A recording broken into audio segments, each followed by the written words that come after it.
Okay, good evening, everybody. May you all be blessed. We're going to open the Word of God and we're going to discuss a topic which I believe I've heard God speaking in my heart about this, this thing that we often walk with and dwell on and spend time with, and our thoughts go wild and all those things. And it's the issue of, or the question of, is God fair? Now, in many people's opinions, or in many people's, if I have to quote what I've heard before through years or whatever, is that people say various things, such as, but it can't be, or it can't work like that. Or how does it work? Or how can God do it? Or how does do it? How features just about everywhere. And more often than less, the question is asked towards God, as if he has to explain. Now, I really pray that God will open the truth to us tonight. And I've got something on my heart which I want to share in this regard. Let's just pray together. Father, it is in the name of your Son that we commit this session to you and we say, Holy Spirit, it's your program. I pray that your presence, your anointing would rest on it. I pray that the presence that heals, the presence that restores, the presence that breaks the yoke, that gives breakthrough, that gives knowledge beyond this, and that God's heart would be revealed to us, God's intentions, God's mind, and that we would really walk this journey on earth with you in truth, seeing who God is, realizing and getting the revelation of what his heart is like. And although we can't explain everything, we don't have answers for all things, I pray that the love of God and the peace of God that passes all understanding would keep our hearts and minds until Jesus comes again, so that everyone can say God alone could do it in Jesus' name. Amen. All right. Let us go to the book of Job, and it's probably one of the most common stories, the most well-known stories, when it comes to asking questions about, but God, is God fair? But Lord, how this, how that? All right. First of all, when we open this scripture, there's something I need you to understand. And when I was pondering on this, and I was really saying, Lord, this topic is a heavy topic, but this topic reveals something about God which we don't always bear in mind, especially when we read the book of Job. And in determining is God fair or not, let's let's take a couple of things into consideration. The book of Job, the first chapter, from the 9th verse says, and Satan answered. Now, what happened was that, as the Bible describes it, the sons of God, the angels, and the devil himself as well, appeared before God, and the devil came up with this. God said to him, it is important that we note, God said to the devil, did you see my servant Job? God was actually bragging with him. And he said to him, uh, um, he's a pure man, he's a honest man, he's a committed man, and all the good things. And the devil answered like this.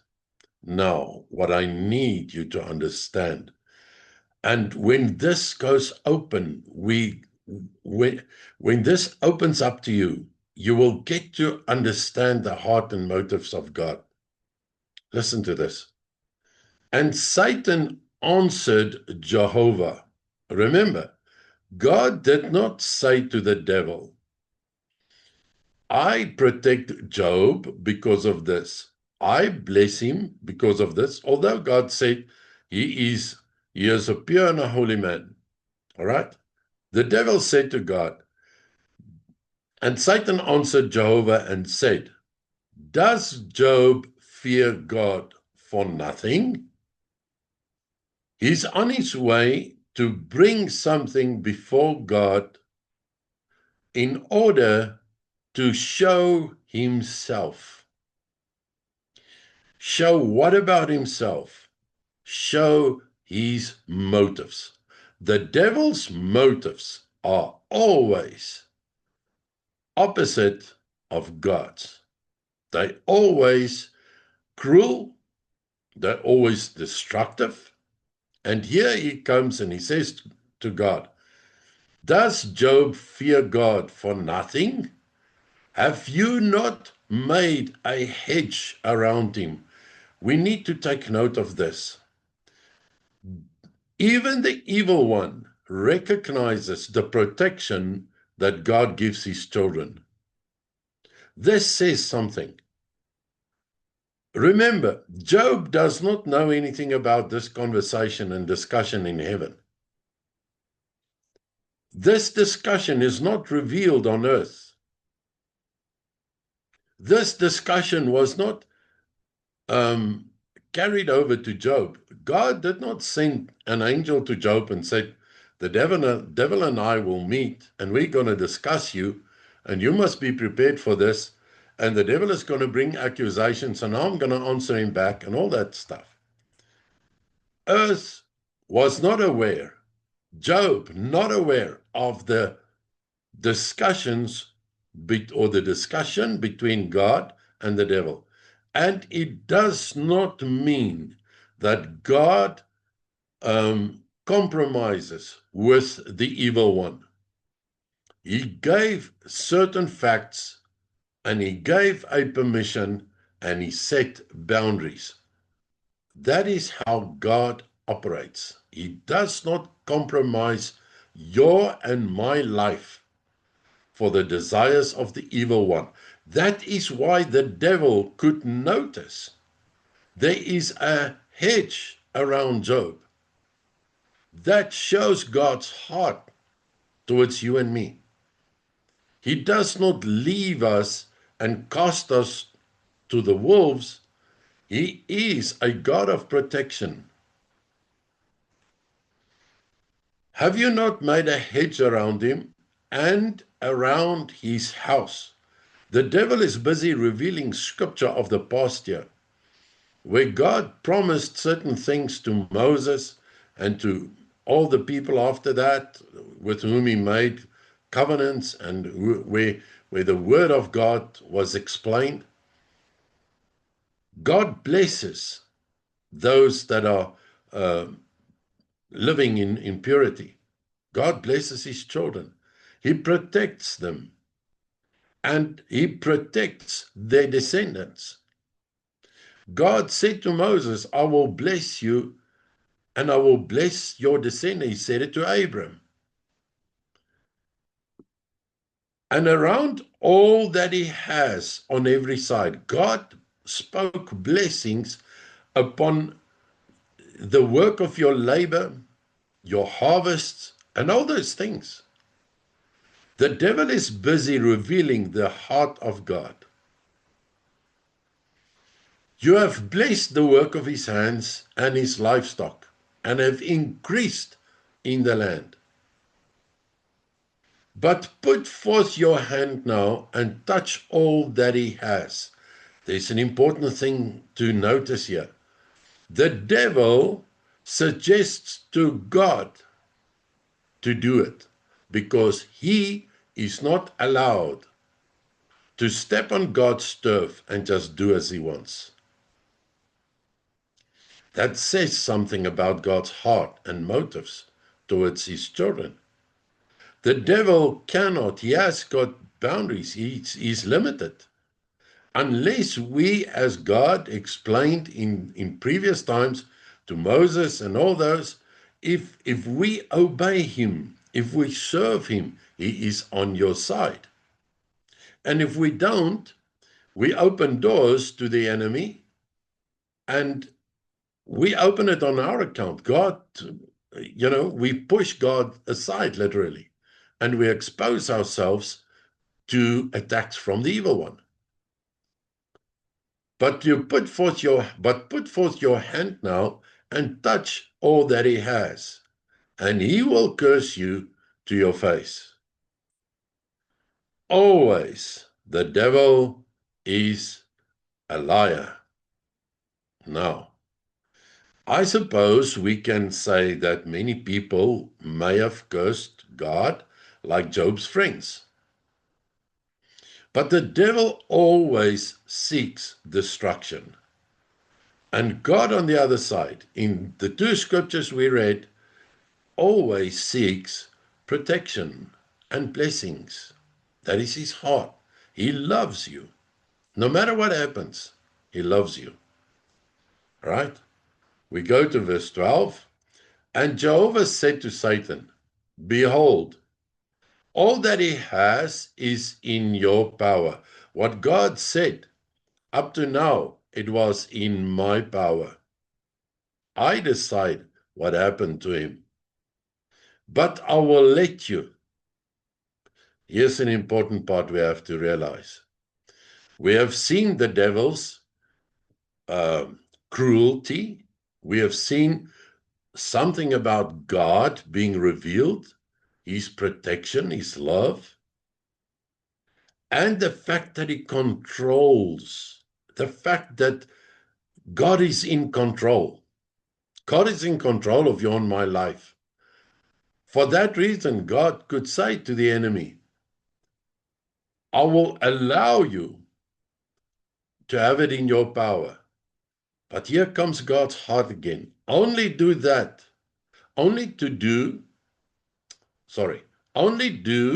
not lay your hand upon him. And Satan went from the presence of Jehovah. Now, God did not need to fight with the devil obeys him.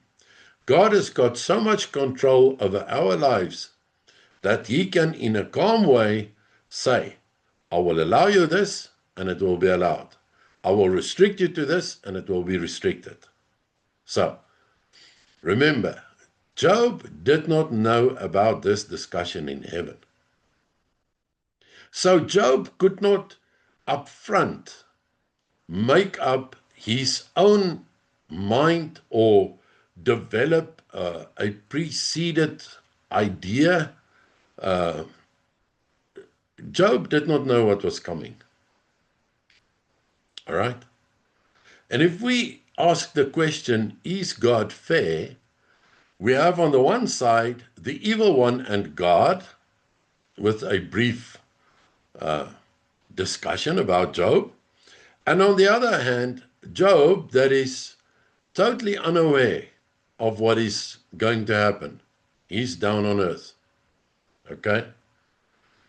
So, for starters, we can say it is clear God has got a good heart, a good motive. The devil seeks destruction. There are the two opposite poles are revealed here in principle.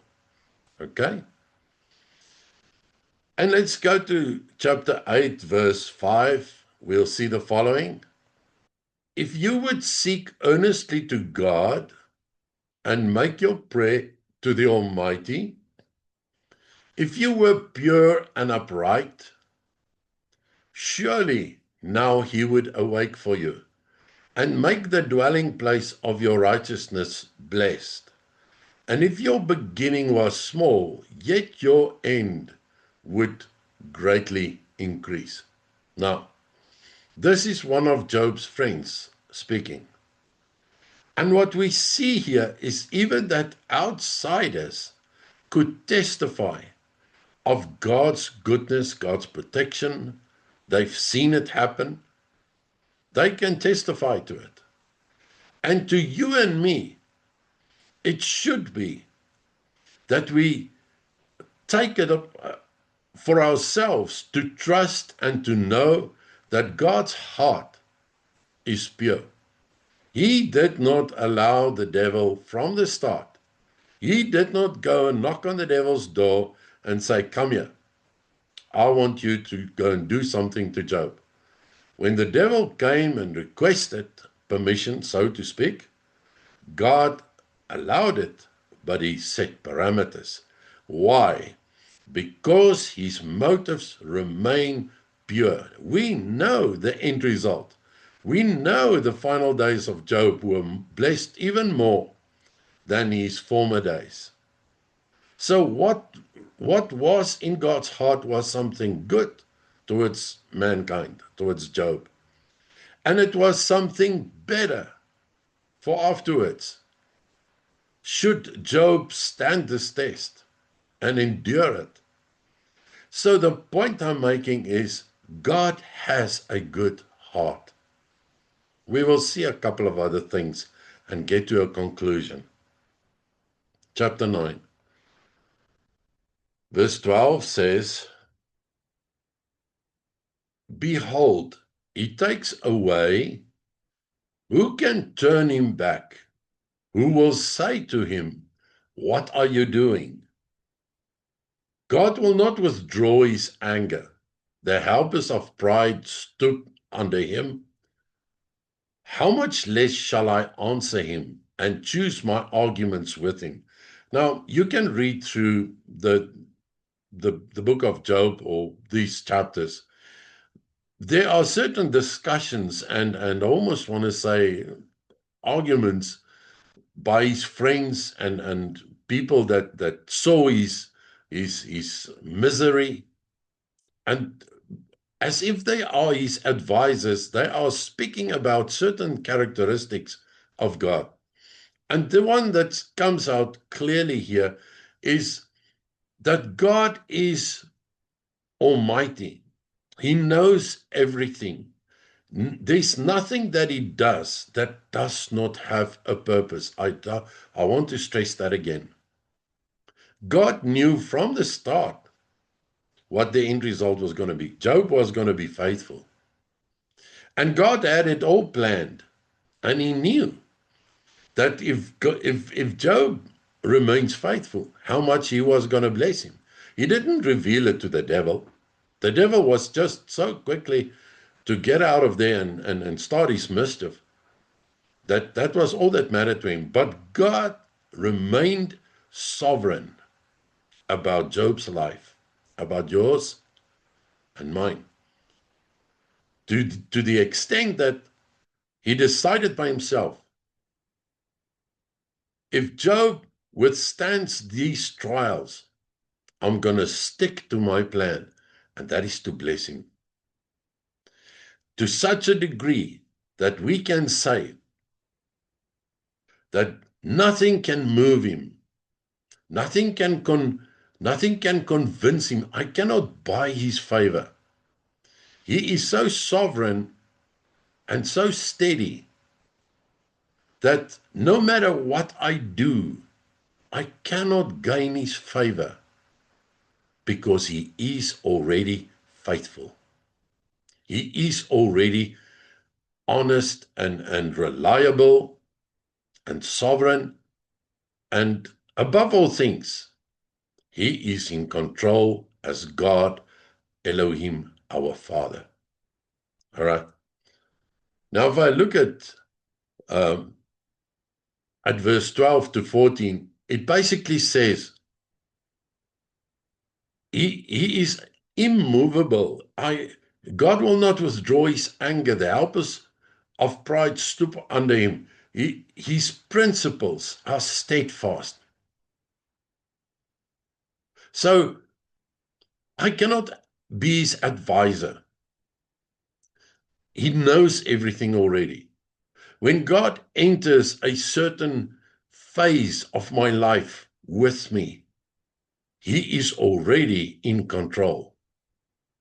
He is already mind made up, how he's going to stand by me. And there's nothing I can do except to sin and reject God that I can do to make him love me less. All right. Verse chapter 22. Or rather, let me just check quickly. Chapter 22, verse 23. If you return to the Almighty, you shall be built up.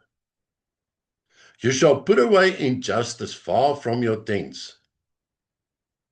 Then you shall lay up gold like dust, and among the rock of the torrents of Ophir, the Almighty shall be your gold and silver. So what we see here is all the advice that Job is receiving. People are trying to lecture him now. And it's all fine and well. But nothing changes God's character in this whole ordeal. Remember, Job is unaware of the discussion between God and the devil. And to Job, it is just something terrible happening. Yet, part of this recipe to not only get out victorious, but part of this recipe not to get a, what shall I call it, a misformed perception about God and who he is and his motives, is for Job to remain faithful to God. Because the devil's plan was not only to hurt him, but it was also to get him to curse God. So if I ask questions about, is God fair? I must answer to myself, if something bad will happen to me, what will my approach be? What will my, what am I going to do? Because if I open myself to rejecting God or cursing God or denying him, it will become worse. But if I stay faithful, I stay within God's plan and within his protection, and I don't step outside of the parameters which God has set to the devil. I want to repeat this. The parameters which God gave to the devil. Job had a choice. He could have cursed God. He could have denied and rejected him. And that would have probably opened the door for the devil to perhaps destroy him. And that is what the devil often hopes. So often people open themselves to something which enters their hearts and minds, which make people to turn their back on God, to deny him, to curse him, to blame him. And it opens the doors for the evil one to get the better of them. So if I stay faithful, I stay within the parameters of that protection. In this case, God said to the devil, you're not allowed to lay your hand on his life. But imagine if Job turned against God, what could have happened? How would God protect him? So if you read the entire book of Job, you'll see that there was a part Job had to do. Yet he was hurt. Yet he was he was humiliated and almost destroyed.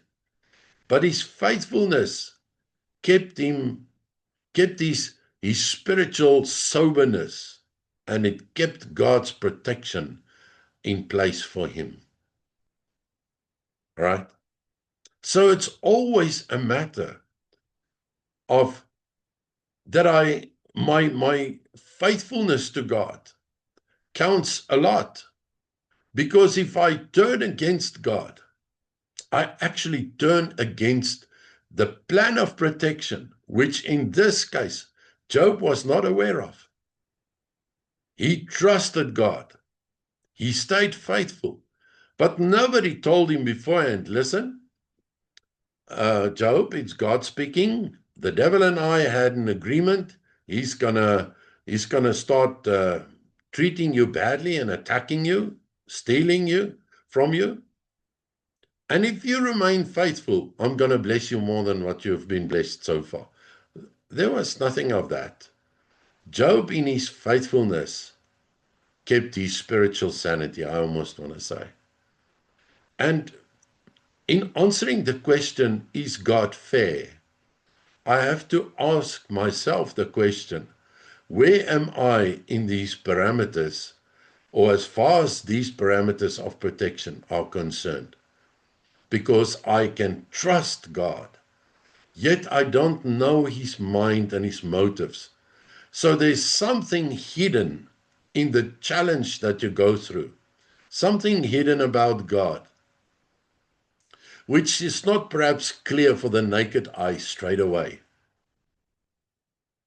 But my faith in who he is, no matter what, my trust in who he is, no matter what, that keeps me within the parameters of God's protection.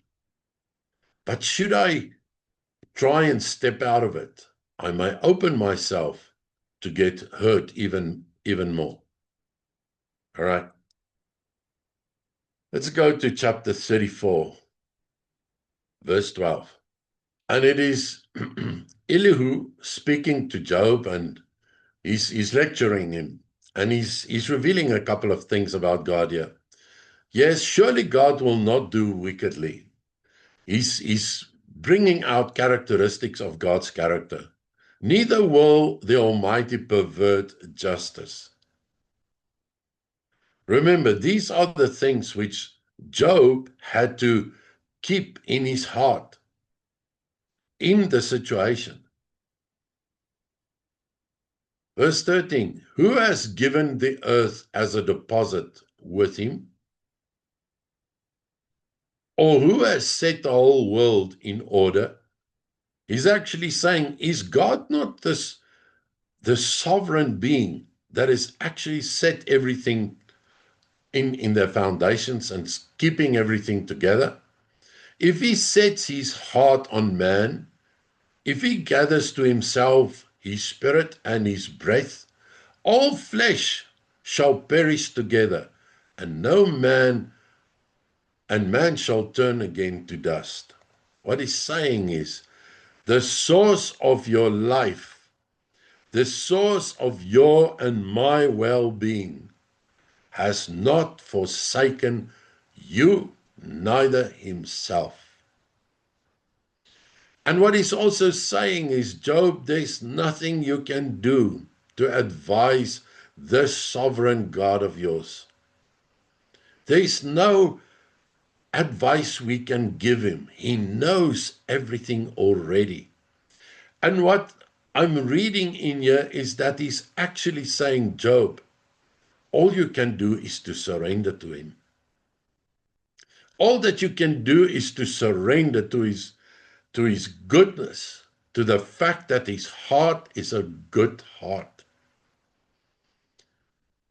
There's nothing that you and I can tell him that will make him feel embarrassed about himself, regret things.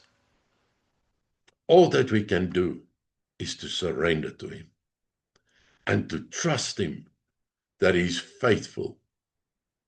And if I ask myself the question, is he fair? I have to ask myself the question, am I being fair in what I think or feel towards him? The Bible says here, he doesn't owe me anything. I exist because he exists. I live, I have breath because he's breathing. I have an alive being because his spirit is alive and has breathed the breath of life into my nostrils. My very existence is in him. I am so dependent upon him as you can find. Let's go to verse 19. It says, how much less to him who does not lift up the face of rulers, nor regard the rich poor before the poor, for all of them are the work of his hands. Now there's another scripture that refers to the potter and the clay, and it says, shall the pot, asks the potter, why did you form me like this? You see, there's a portion of man that feels, but you are so, we are so in God's hand, you almost want to say anything can happen to you. It's true. But there's the other side of God that says, although God does not owe mankind anything, we owe him. There's the side about God that says, him knowing that he controls everything and holds everything together by the word of his power. He loves you. He created you because he wanted you here. And he's not regretted his creation one moment yet. That day in Genesis when he said, God created man and he blessed them. And he looked back on all creation and he declared that it was good. He has never forsaken those words yet. So, if I determine or if I comment by myself, is God fair? I have to also weigh my so-called fair comment or fair opinion, or perhaps unfair comment or unfair opinion about God. But here's an outsider saying to Job, God does not owe mankind anything, neither to you, Job, nor to me. But what I can tell you, he says in verse 19, nor regard the rich before the poor, for all of them are the works of his hand. And in Genesis, God looked back and he said, it was good. He loves you, no matter what. And even in the times of testing, there are parameters. And as long we stay within the parameters that God has set for the devil. Now, in this case, Job did not know God spoke to the devil the way he did. But Job did his part, and he remained faithful. And the protection of God, even under the testing times, remained faithful and remained intact. Now, if I have to ask myself, is God fair? I will have to ask myself, at this point, am I being fair in what I think or feel or opinion I have about God as well? The very God that could let me go, and it will be the end of my life, does he or does he not deserve my comments in the times that I feel it's too much? It feels as if things are out of control. Yet, if Job was in heaven, he would have known everything. He would have said to the devil, you can carry on. I know God's going to get me out of here. But if you read the history of Job, you'll get to a part where his friends turn against God and they tell him, curse your God. Look what he's doing to you. And Job said, God gave and God also took. Blessed be his name. So that at the end of the day, God sent his friends to him because God wanted a faithful man to pray for them. Why? Because God was going to answer the prayer of the faithful rather than the prayer of the so-called faithful. But when push came to shove, they cursed God. They forsook him because they recommended to Job to forsake his God. So therefore they forsook him already. What God says then is, I will answer the prayer of the faithful. Now, David writes at some point, and he says, I've been young and I've been old, but I've never seen the righteous forsaken, or that his children are begging for bread. So you see, in answering this question, is God fair? I have to put myself on the scale as well and measure my faithfulness, my own fairness towards God, because I can only trust Him to come back and come through for me in surrenderance to Him as a loving God and a loving Father. If I go to verse 29, and He gives quietness, who then can condemn? Now he's saying things to Job. He gives quietness. God gives quietness. Who can then condemn? And when He hides His face, who can behold Him? And it may be against a nation and a man together. What He's actually saying to Job here is, God can do anything. There's nothing impossible. But surely there is a day wherein God can just decide, I will change His fate. And boof, it will happen. Because whether He turns His face against an individual or a nation, He is mighty enough to do both of those acts and deeds as if it's nothing. Because He can do anything and everything.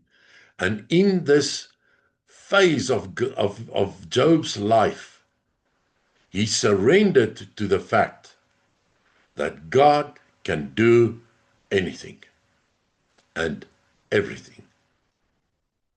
And at the end of the day, although it didn't look like it was going to happen to him, his faithfulness secured the protection which God laid when He said to the devil, you can touch his body, but you don't touch his life.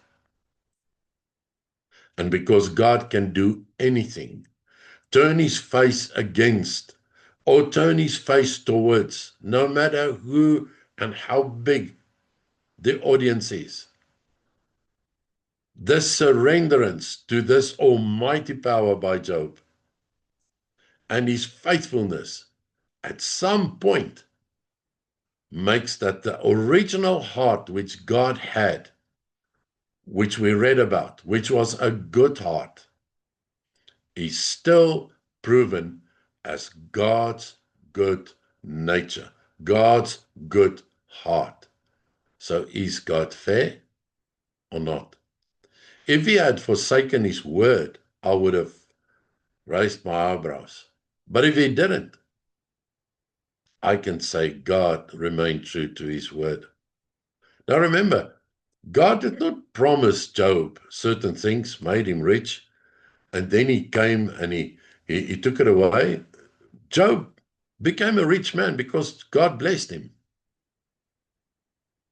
So it is not as if Job could say, God promised me once wealth and all that stuff. He gave it to me, and He came back and He took it away again. It's His right to do so.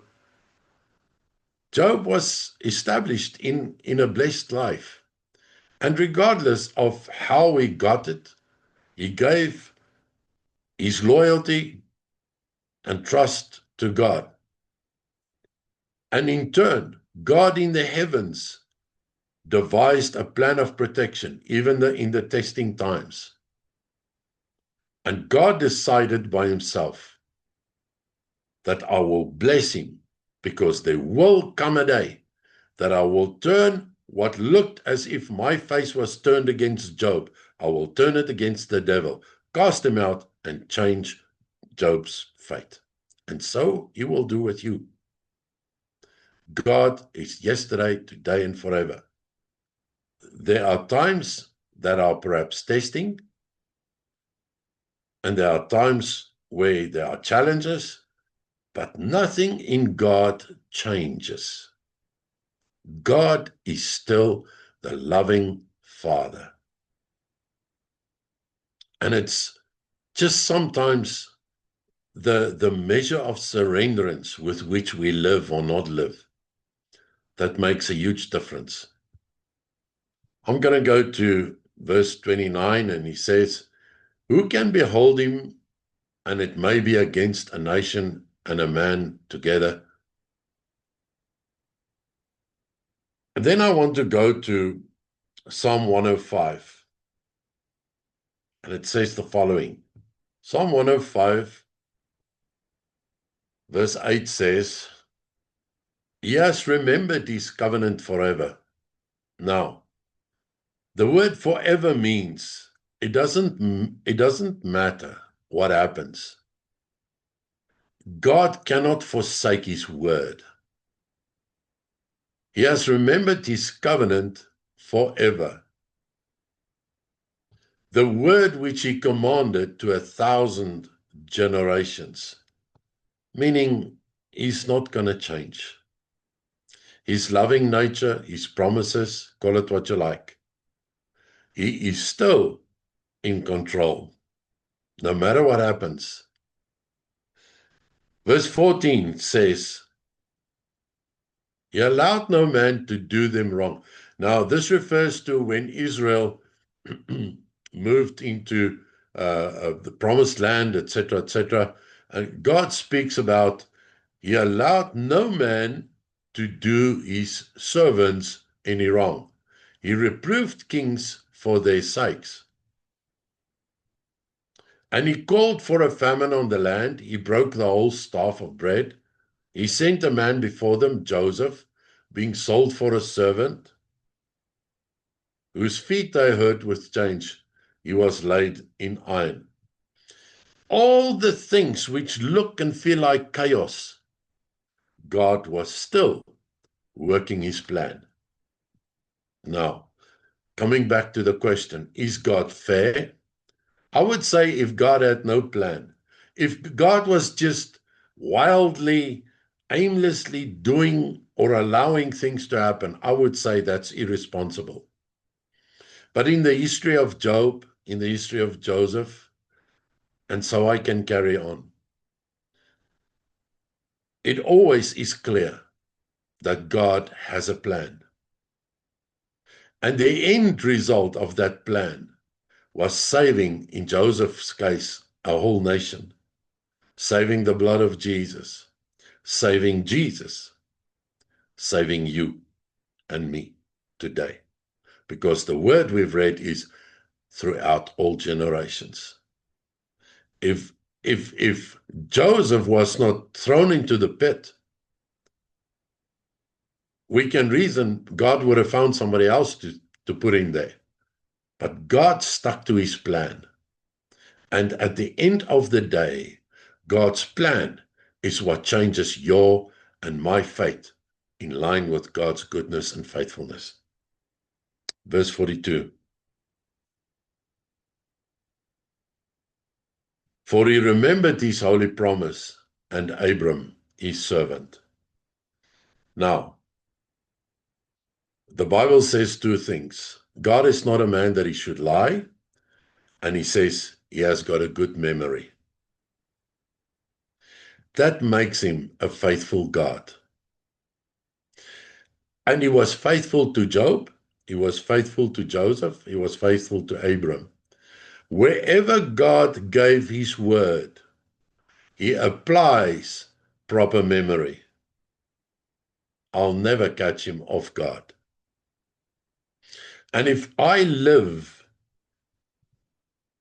trusting him as the one who spoke, I may just as well trust him as the one who will remember.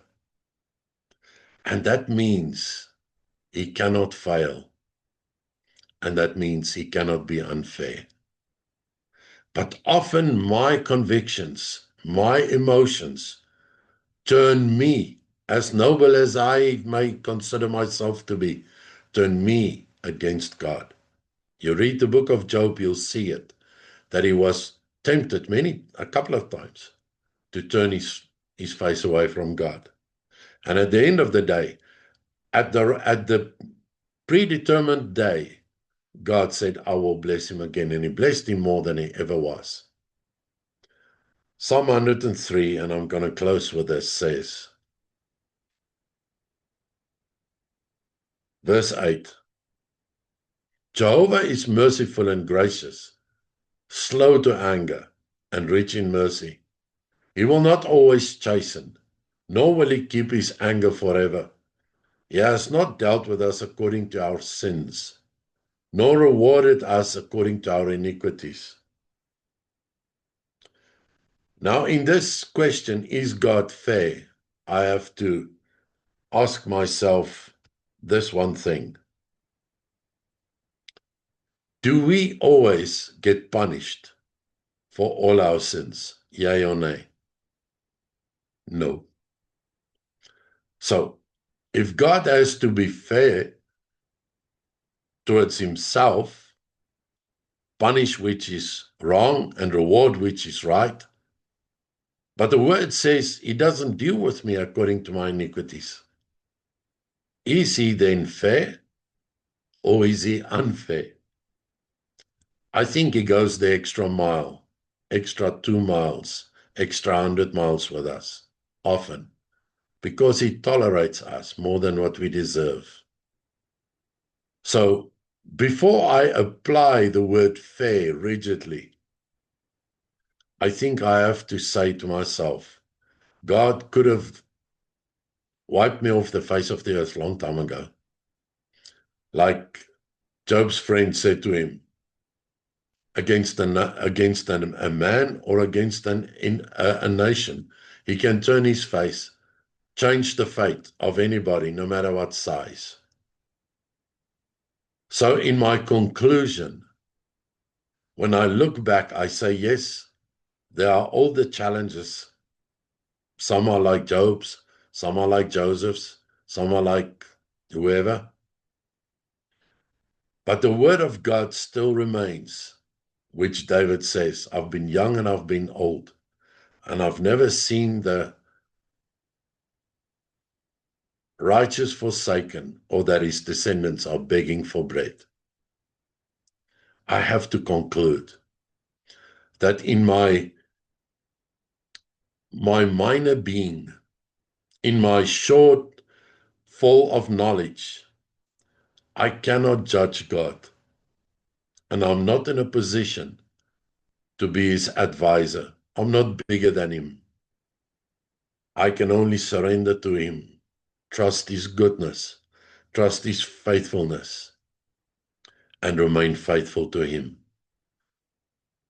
by the strength that the Holy Spirit will give me on this earth. And with that, one day, when I look back, I would probably be able to say, it didn't matter what happened, but God was always there for me. Amen.